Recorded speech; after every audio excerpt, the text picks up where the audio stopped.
JavaScript, Kotlin, Swift, UI, PHP, R, C++, C#, and also today we're going to talk about how to create a bus operating system.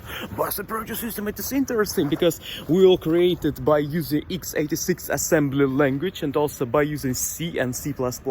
We will have some register AX, BX, CX, DX, EAX, EBX, CCX, CDX, and also we will use RAX, RBX, RCX, RDX, RSI, RDI, RBP, RSP, and also EBP, ECP, and also we will use ESI, and also we will use ECI and EDI. Yes, we will use it, and also AHAL,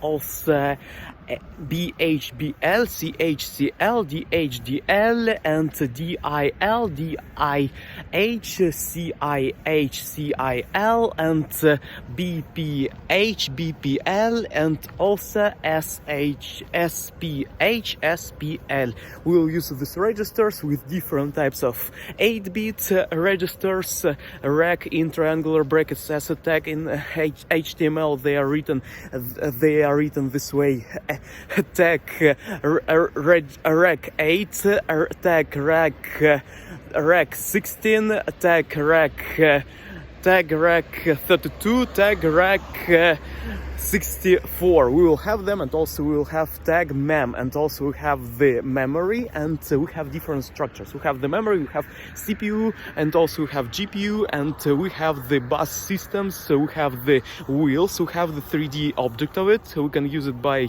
connecting to the GPU, and also through the monitor we will see some pixels, and we can do this in Arduino, by the way. And okay, it is kind of programming games and game engines. We will use OpenGL to show the graphics, because it is our thing that we use for the graphics.